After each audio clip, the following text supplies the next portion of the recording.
Good afternoon, ladies and gentlemen. I don't have any announcements, so I will go straight to questions. Jim. Hi, Jay. Thank you. Wonder if you could tell us when the White House became aware that Pakistanis had arrested people who had assisted in the operation to raid bin Laden's compound in Abbottabad. I don't have any specific information for you about that report. I can say that our relationship with Pakistan is extremely important. It is also complicated, and we have made that clear and been quite candid about that for a long time. And it is important to remember that the relationship is important because it helps our national security interests to maintain it. Pakistan has worked with us to go after terrorism and terrorists. More terrorists have been killed on Pakistani soil than in any other country. So we continue to work with the Pakistanis. Sometimes we have difficult issues to work through with them, but it remains an important relationship. Well, there appears to be a pattern. These arrests aside, you had an event episode a couple of weeks ago where U.S. intelligence shared information with the Pakistanis regarding two bomb-making compounds, and then the militants apparently fled. Does the president is he frustrated with this kind of pattern? And let me ask you what the Senate Intelligence Committee asked last week of the Deputy CIA Director, which is on a scale of 1 to 10, where would you rank Pakistani cooperation on matters of counterterrorism? Well, without addressing that specific ranking, I would say that we acknowledge that it is a complicated relationship, and I think that's pretty candid. And I think we have also made clear that the cooperation we do get is vital and essential to our war against terrorism and terrorists. And we will continue that relationship for precisely that reason. And when we have issues, we deal with them. And obviously there was, in the wake of the successful mission against Osama bin Laden, we have reached out and engaged with the Pakistani government and our counterparts in Pakistan at many levels, precisely because this relationship is so important. Well, it seems that the administration is merely accepting the fact that it's a complicated relationship. Are you doing anything to improve the relationship? Well, just what I just said. We work constantly to improve the relationship, to improve the cooperation, and whatever number you pick on the scale of cooperation, that number represents significant success in combating terrorism and eliminating terrorists who threaten Pakistan, and terrorists who threaten the United States and threaten our allies. So again, we don't do this except with those priorities in mind. So it's not always an easy relationship, but it is a vital one. On Afghanistan, the president is meeting with Secretary Gates today. Is Afghanistan drawdown on the agenda, and have you received a recommendation from the Pentagon? The president, as you know, has a weekly meeting with Secretary Gates. That is what this meeting is. We had, with the vice president when he's in town. Afghanistan routinely comes up in those weekly meetings. I'm not saying it's on the agenda. We don't read out the weekly meetings with Secretary Gates or the weekly meetings with Secretary Clinton. So I would simply leave it at that. On the second question, as I've said before, the president will be looking at recommendations from his commanders, including General Petraeus, having discussions with his commanders, Secretary Gates' national security team going forward. I'm not going to give you a blow-by-blow about when those meetings are taking place and the content of those meetings, but he said, the president did, that he will make a decision soon about the beginning of the drawdown. I would make the point that this is the continuation, the implementation of a process he set in motion in December of 2009. This is not a reopening of a review of our policy. It is the implementation of his policy, which is succeeding, is making progress. The stated goals: disrupt, dismantle, defeat al-Qaeda. We've had enormous success in achieving that goal. Stopping the Taliban's momentum. We've had significant progress in achieving that goal. as he reviews the options, he will obviously consult with a number of people.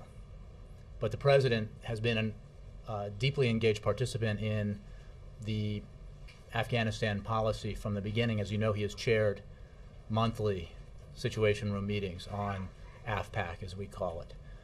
And of course, Afghanistan and Pakistan are elements of his national security conversations all the time. Can I just follow? I will go in order here. Yes.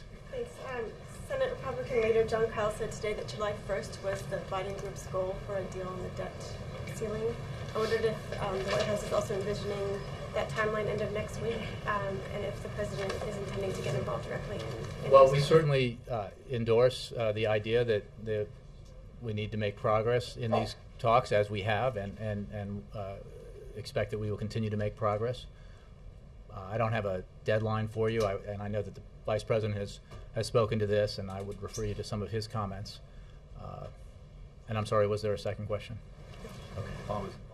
Sorry, the President's involved. The President is regularly involved, and he will, I'm sure, as this process moves forward, engage even more directly with leaders. But I can tell you that he is frequently updated on the progress of the negotiations by the Vice President, by the Vice President's Chief of Staff, Bruce Reed, by other members of his economic team.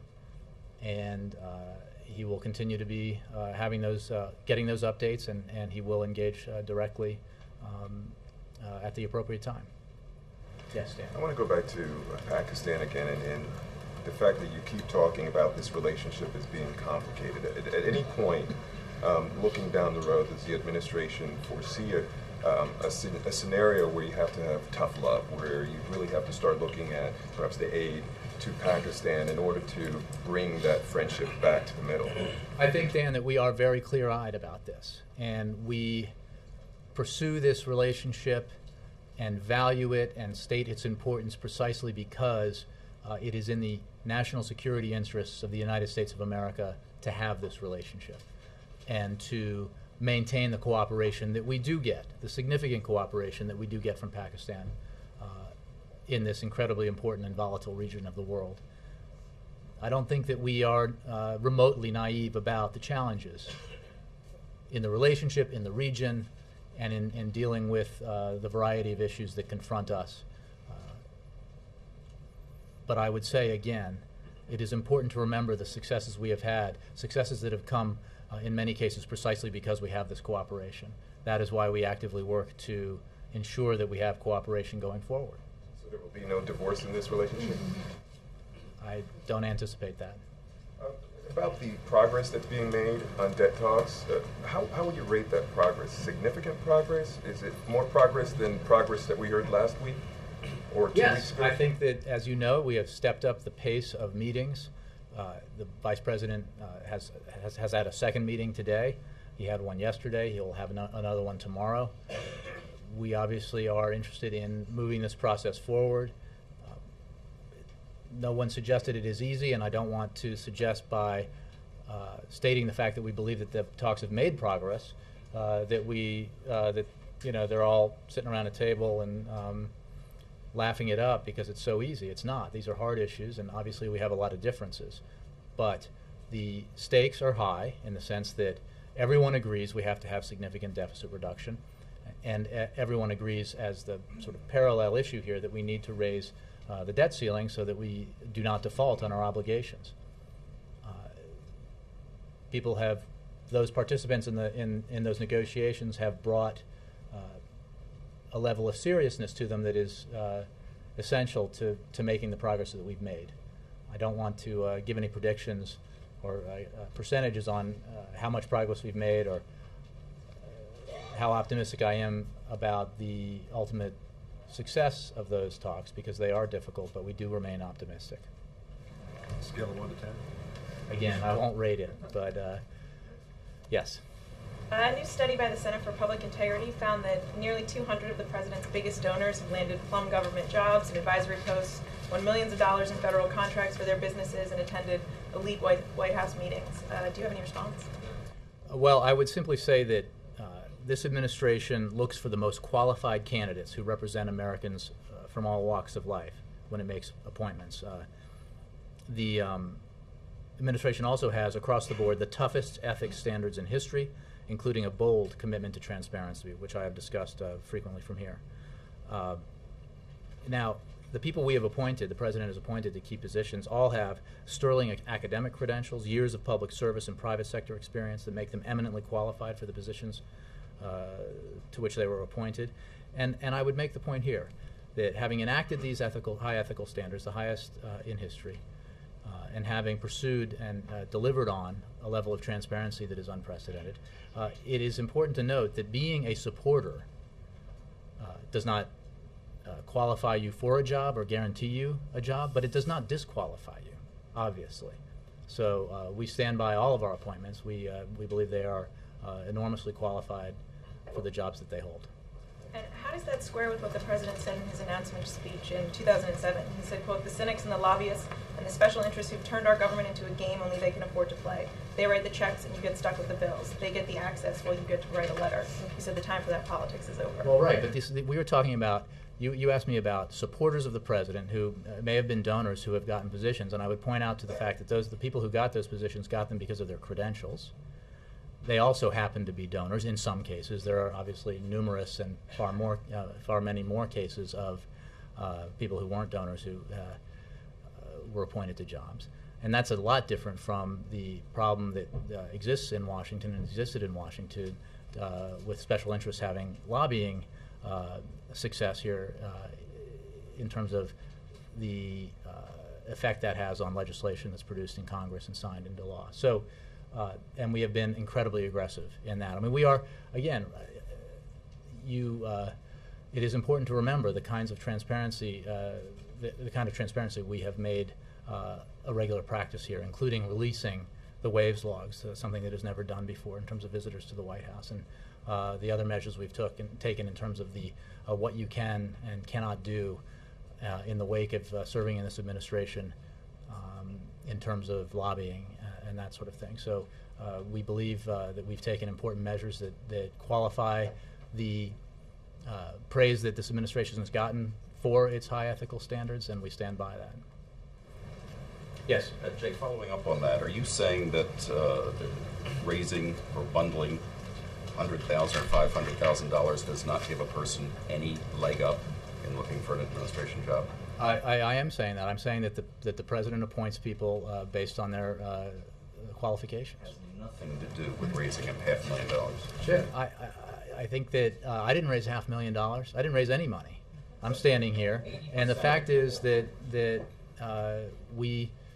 president made clear that he would make political appointments, as every president before him has, but we have enacted ethical standards and levels of transparency that are unprecedented, that we believe should give the American people the kind of confidence that they have lacked in the past, that the people that the president has appointed to these jobs are highly qualified and have the credentials necessary to perform their duties. So nearly 80% of the people who bundled more than $500,000 got key administration positions. That has nothing to do with the money they Sir, I don't know. We can have this discussion. Those people are highly qualified individuals who happen to be highly successful in the things that they've done in life. But the fact is, I would look at the people we've appointed, look at their credentials, look at their qualifications. Look at the money they've raised. That's not a factor. And I'm saying it is not a disqualification for office to have been a supporter of the president.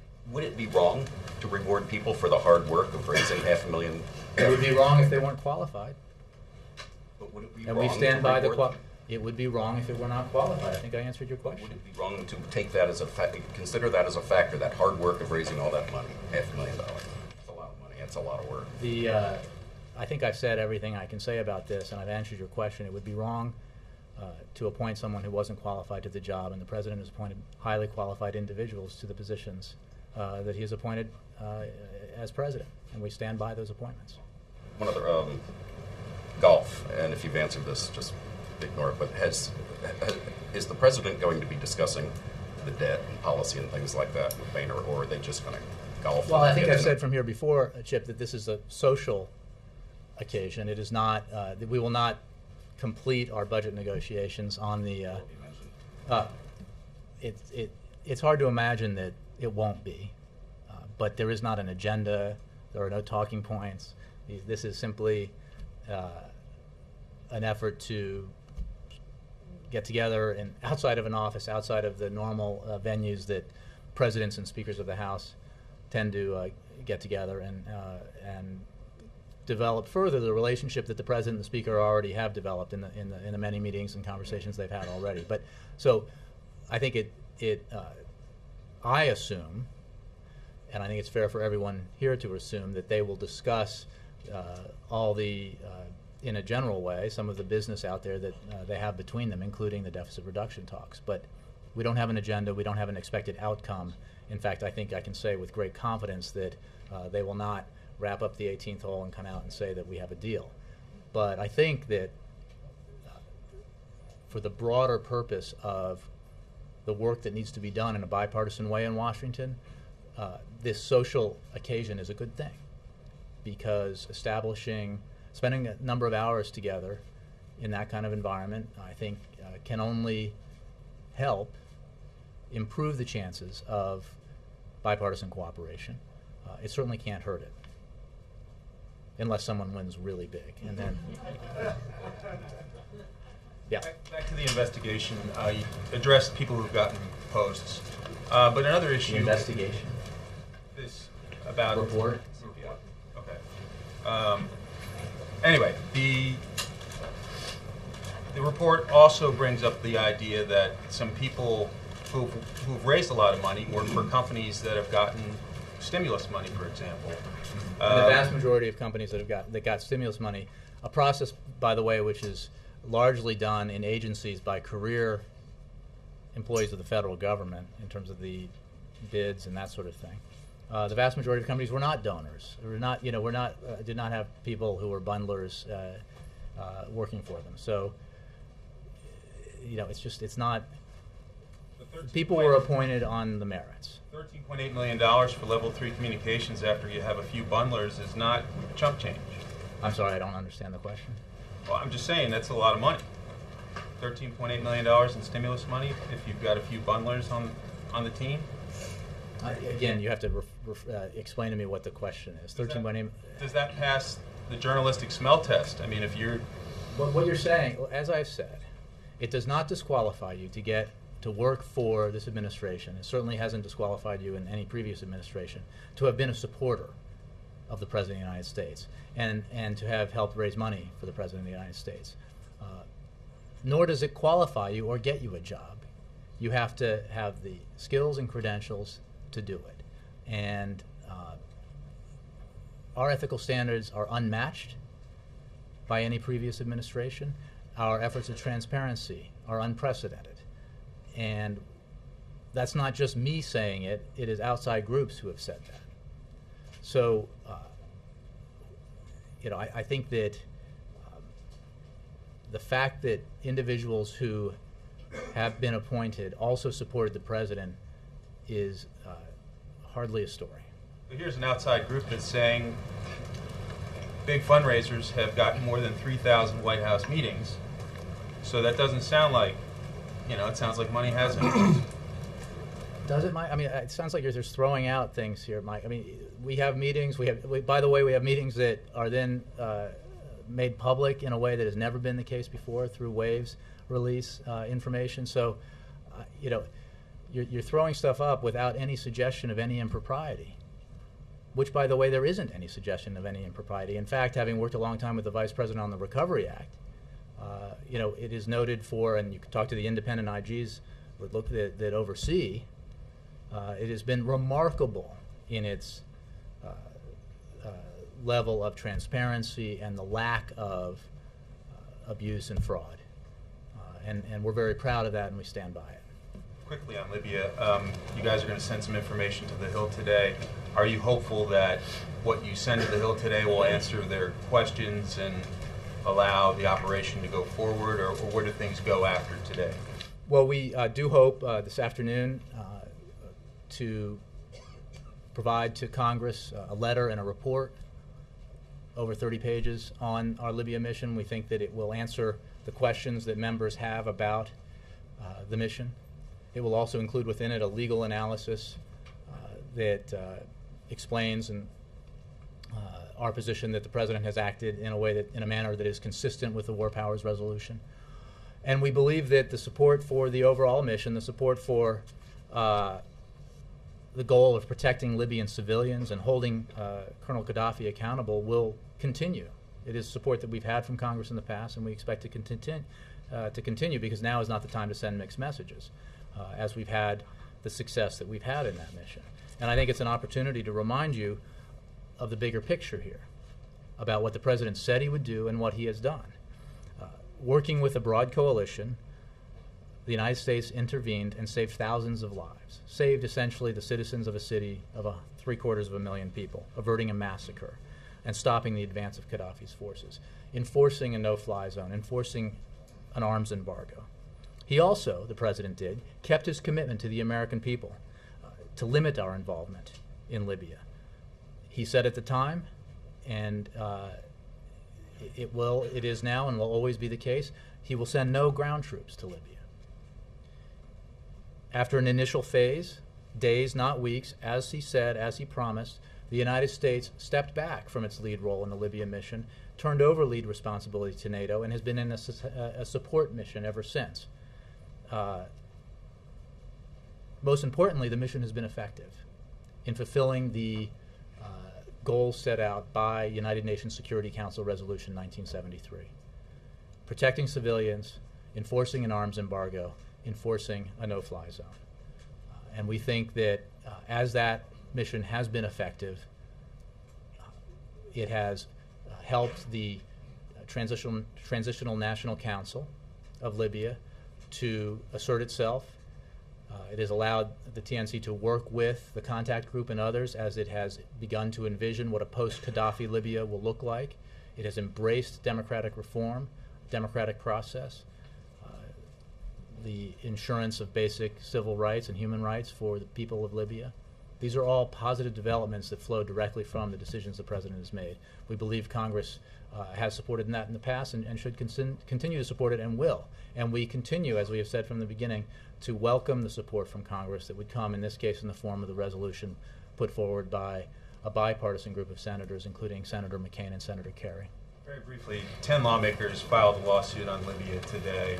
Have you guys seen the lawsuit? Do you take it seriously? Well, we're aware of it. I've certainly seen the stories, and I would simply say that we believe that the report that we will be sending up to Congress later today answers a lot of the questions that members have, continues a process of consultation that has been broad and deep and consistent, more now, but continues the process that allowed me to say, I believe last week, that there have been 40 distinct engagements with Congress in terms of consultation on Libya. This is part of that process. So we feel very confident that we will be able to answer the questions that Congress has.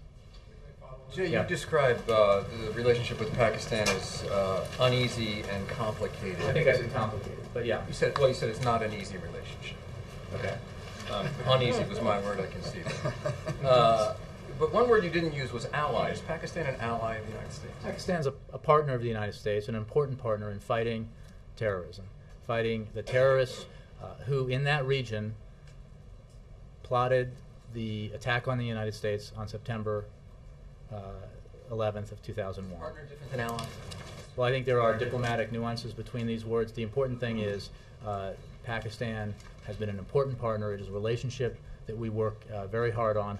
We candidly acknowledge that it is complicated, it is difficult, but it is very important. And we have the cooperation we do get from the Pakistanis has been vital to our efforts, and that is why we continue to work with the Pakistanis to ensure that cooperation continues. You're probably familiar with the quote from candidate Obama in December 2007 in response to a questionnaire from the Boston Globe, I believe it was. History has shown, I'm quoting, history has shown us time and time again, however, that military action is most successful when it is authorized and supported by the legislative branch. It is always preferable to have the informed consent of Congress prior to any military action. My question is, in compliance with the War Powers Resolution, will the President begin a withdrawal of American forces in the action against Libya this weekend after the 90-day period is up? Well, first of all, as you know, there are no forces to withdraw from Libya. Let's just make that clear. Secondly, the President has acted in a manner that is consistent with the War Powers Resolution. I will point you to, not being a lawyer, to the legal analysis that will be part of the packet of information provided to Congress this afternoon. One specific point, please, the timeline, the 60-day timeline. Again, you're talking about the War Powers resolution. You're talking about the War Powers Resolution. You're talking about a constitutional debate that has existed in this country for a long, long time, volumes of which have been written about, and the reasoning that we have put forward will appear and is being provided to Congress about why he has acted in a manner that's consistent with the War Powers Resolution. I don't want to get into that here. I will point you to the analysis written by actual attorneys and not just ones who play them on TV. Following Pakistan. Let me go to Laura. Thanks. Following up on that, you've said consistently that the White House would welcome a resolution of support from Congress, but which I can understand why the White House would feel that way. But isn't the real question not welcoming a resolution of support, but welcoming a congressional debate, and maybe it will come out in support and maybe it won't? We have certainly not restrained Congress from having a debate, and we have been actively consulting with Congress. Again, more than 40 distinct engagements with Congress to consult with them and to inform them about the mission in Libya. We are providing a report this afternoon of more than 30 pages that we believe answers in detail the questions that Congress has put forward about the mission. And I think it's important, Laura, and including the legal analysis that answers the question that I think you and Mike have. It is important to remember what we're talking about here. The action the President took, the promises he's made and has kept about the nature of U.S. involvement, and where we are now in terms of our supporting role, where we have no troops on the ground, where we are supporting a NATO mission that is fulfilling a United Nations Security Council resolution to protect Libyan civilians and to enforce a no-fly zone and an arms embargo. That mission has been successful thus far. We believe it's important to continue it so that it continues to be successful to protect Libyans and to allow the space necessary for the opposition to move forward with building a future for Libya and for Libyans in the post-Gaddafi world. And we believe that it's important for Congress not to send mixed messages about a goal that we think most members of Congress share. So in order for Congress not to send mixed messages, does that mean you only want a congressional resolution if it comes out as in support? Well, I think we've said what we have in the past about things that have been voted on that we think are not necessarily helpful, not necessary or helpful, but we do support the mission. I mean, the resolution put forward by senators, a number of senators, Republicans and Democrats, that reinforce the goals that we set out in pursuing this very limited, very specific mission with specific objectives and specific limitations on U.S. involvement. Last question.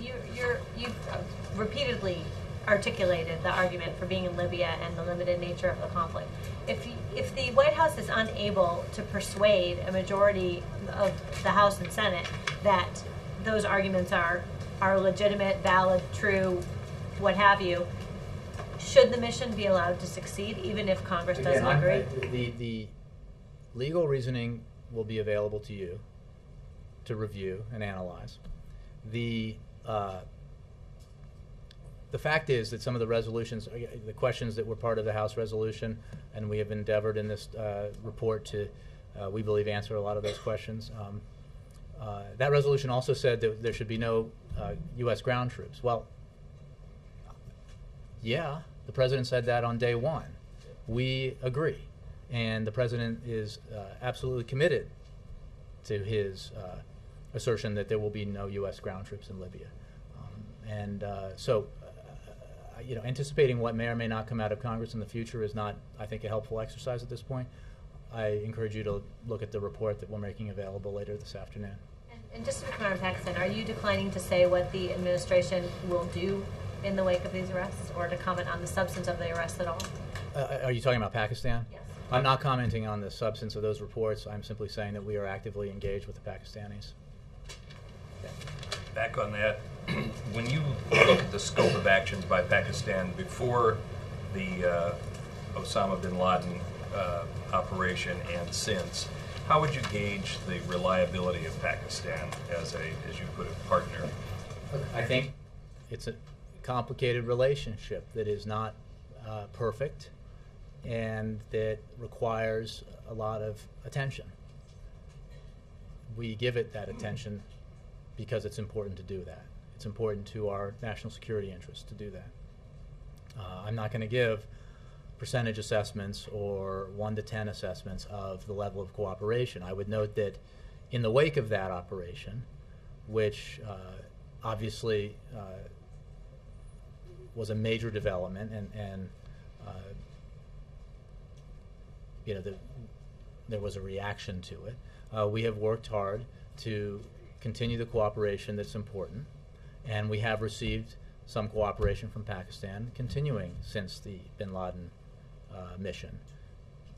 Beyond that, I'm not going to characterize the relative level of cooperation, but it does continue, and we are working to make sure that it continues from here. I didn't ask for 1 to 10 or percentage. I'm just asking you, Jay, are they reliable? Well, again, are reliable they are important partners in this effort. It is a complicated relationship, and one way to answer your question, that yes, they have been reliable in providing important information that has led to successful missions against terrorists. And that's a pretty important fact to remember. And they have also had important successes in the fight against terrorists who threaten Pakistan. Important to remember, sort of shared enemies, if you will. And again, saying that while acknowledging that it's a complicated relationship. Yes? Jay, back to the deficit talks. Monday in North Carolina, the president said the deficit talks give us a little bit of room to continue to do some smart things like the payroll tax cut. Given that, I was wondering if you could give us a sense of what kind of reaction you folks have had from the Hill, Republicans primarily, on the extension or the renewal of the current one, or an extension or an adding to the employer. Well, I think that, first of all, that conversations notwithstanding and what the president said, there is no, we are not submitting proposals to Congress. I think that's important to remember. We are, like I think a lot of people, listening to ideas about ideas for how we might continue to grow the economy and create jobs. The nature of the discussions that we've had in the talks led by the Vice President, I'm not going to get into, but obviously, as the President said, we are interested in ideas for how we can continue to grow the economy and create jobs, even as we take measures to significantly reduce the deficit. And again, and this is all because we have, as we engage in this important exercise with members and leaders of Congress, it is important to remember what the end goal here is. The end goal is not to simply reduce the deficit and cut the debt to GDP ratio, because those are worthy goals in and of themselves. The goal is to strengthen our economy, is to position our economy so that it will grow and create more jobs. And an agreement, we believe, done properly in a balanced way that doesn't do the opposite, doesn't reduce growth, doesn't restrain job creation, will have, if you will, a compound positive effect, because it will demonstrate to Americans, as well as others, that we have control over our deficits, that we have taken a balanced approach to deal with our long-term debt problem, and that will create some confidence. Is it the sense of the White House that the existing tax cuts have helped the economy? Absolutely. And that the unemployment rate, which is 9.1 right now, might otherwise be higher without them? Yes, I think that is absolutely the case. When you have provided more money through the payroll tax cut in particular, as well as the extension of the middle class tax cuts, provided extra money to Americans who are at income levels that mean, as a matter of economic analysis, that they are much more likely to pump that money back into the economy. I think that is a very helpful thing, and has helped the growth that we have seen this year, and has helped the job creation that we've seen this year. And that's obviously an opinion that I share, but it is opinion generated by actual economists. Finally, the reaction from the Hill generally? Again, I don't have any reaction to report. I mean, you might ask them, but again, nobody's up there submitting proposals that I'm aware of to react to. Yes, sir. Jay, is it the legal position of the administration that you'll still be acting consistent with the War Powers Act on the 91st day of the operation? I think that we have been acting consistent with the War Powers Resolution. We will continue the mission. We believe it's important. The legal analysis I'll leave to the lawyers, which you'll see this afternoon. Okay. Is it fair to assume that the President personally believes the War Powers Resolution is constitutional? I haven't had that discussion with him, so I'm not going to speculate about the answer to that. There is a long debate about this, as you all know, and I think, Scott, you probably in particular know, and the material that's been written and testified to about this could fill this room over the years. I would point out that there has been some expressions on the Hill about this issue that are inconsistent with expressions in the past about the constitutionality of the War Powers Resolution. And I think that, if nothing else, testifies to the fact that there's a lot of debate about it. This president believes that he has acted in a manner that is consistent with the War Powers Resolution. Again, I point you to the report that we are releasing, providing to Congress later today. Yes, Lynn, how are you? I'm good. How are you? President Obama said last year that he was going to, this year, go to Pakistan. Does he still intend to do so? Well, I don't have any scheduling announcements to make. So he hasn't changed his mind about the trip? I have no real answer to that because I haven't had a discussion with him about it. I don't have any announcements to make on travel. But he did say he was going to go. So as far as I don't dispute that. And on the golf game, is he doing any trash talking in advance of Sunday, or is he going to let his golf do the talking for him? I have heard no trash talking from the president on this. I think it's fair to say that the president enjoys golf and plays it when he can, but I don't think he would say that he is an expert golfer. I hear the Speaker of the House quite good, as well as the Governor of Ohio. But don't take my word for it. I think I'm not a golfer, but there are ways to measure this. So, What's the president's handicap? classified information. No, seriously, this is about. I think I've said in the past too. The president plays golf because I think a lot of presidents who have occupied this House and this West Wing look for ways to literally get outdoors where you're not surrounded by people and when you can. I think the process itself is one he enjoys as much as the game, which he does enjoy, and he's a competitive guy. But I'm not making predictions or doing any trash talking. This is a big deal. If he goes and lets Boehner beat him, that's going to look. I don't think it's about winning or losing. I think it's about.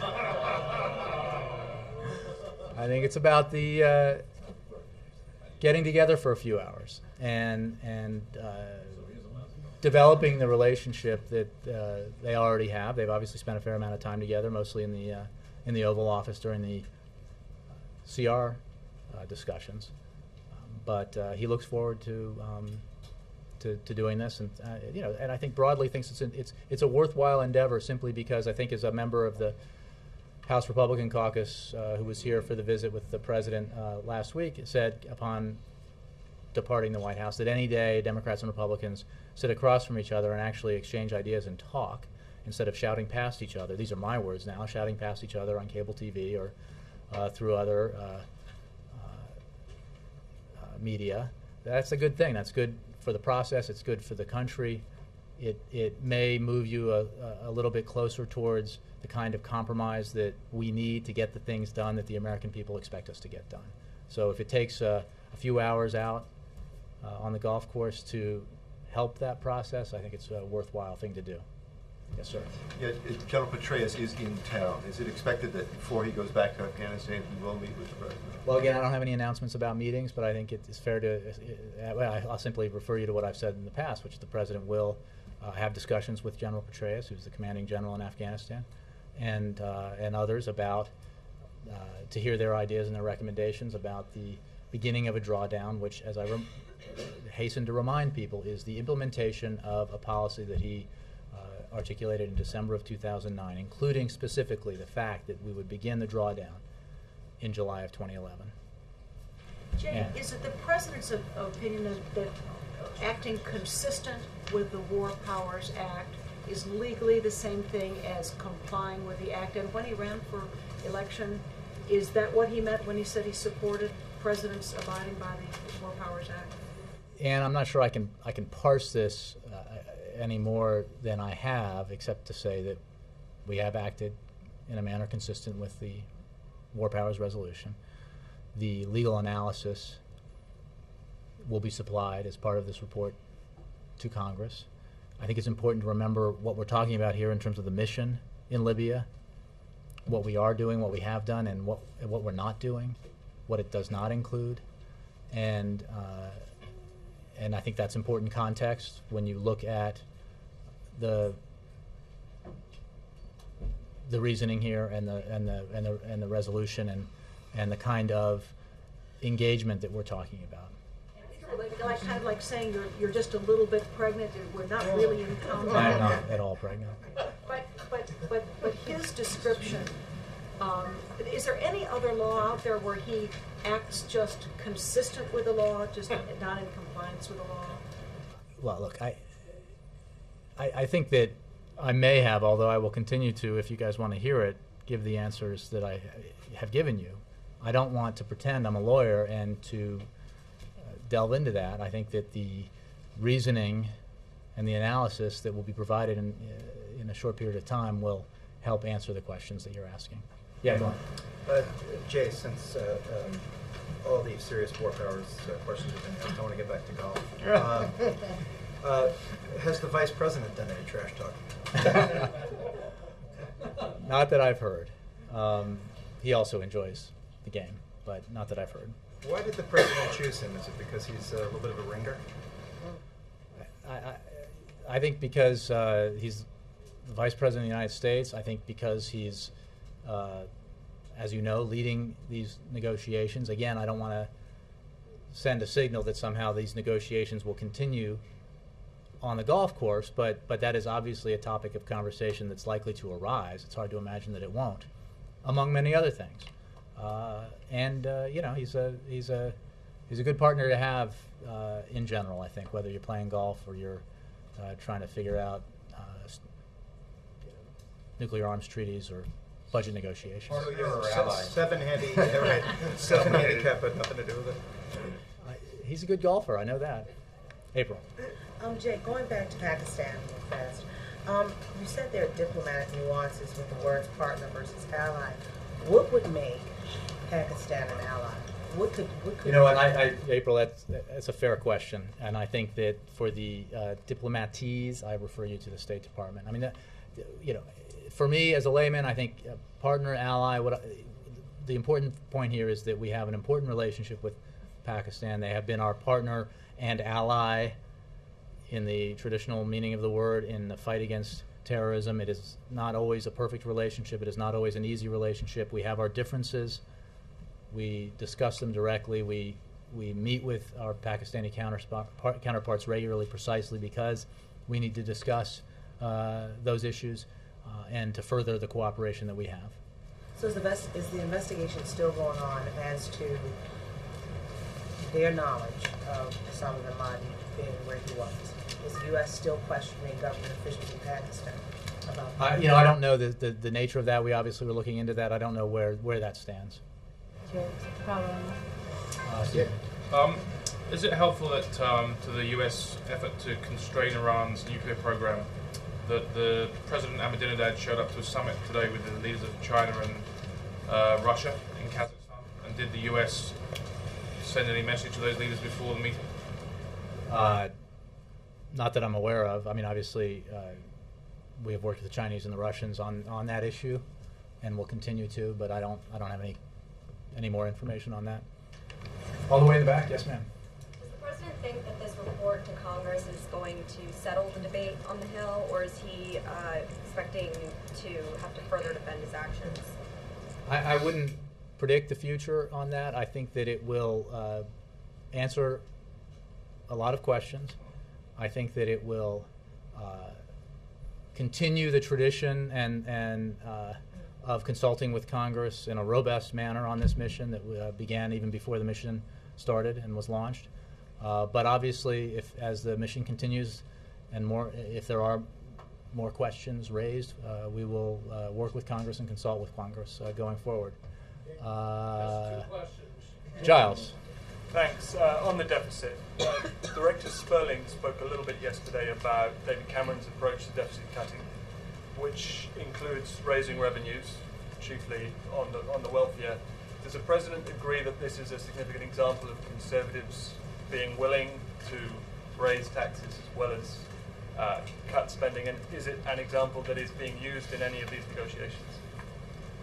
Well, I'm not aware that it's been brought up in any negotiations, but and then on the broader point, I think I would say to that, Giles, what we've said in the past, which is that each country that is dealing with deficit and debt issues has to deal with those issues in their own way, and I don't want to stretch an analogy in either direction. Our position, which you know, is that we have put forward a path to achieving dramatic reductions in our deficits, $4 trillion over 10 to 12 years, in a balanced way, in a way that spreads the burden and the sacrifice, in a way that's fair, that does not put the burden disproportionately on our seniors, on the disabled children, the families of those children, and that we believe will, because it will maintain the investments in education and innovation and infrastructure that are so key to building the foundation of this economy for the 21st century, it will enhance our capacity to grow and create jobs in the near term, even as it gets our long-term balance sheet in a better position. So that includes dealing with spending through the tax code. And you can have absolute positions and pledges that you sign that are abstract and based on politically potent positioning. But if you really want to solve this problem, you can't do it by going after the 12% of spending that's discretionary, non-defense. You can't do it in a fair way by ending Medicare as we know it and shifting the burden of health care costs so dramatically onto seniors. We don't think that's the right approach. But look, having said that, I think that there has been progress in these negotiations. There has been a willingness to allow all ideas to be brought to the table. And we are encouraged by that. Syria? Can you talk Syria? Yes. Sirius Radio. Yeah. Jay, two questions. One, I just want to take one more stay with this war powers thing.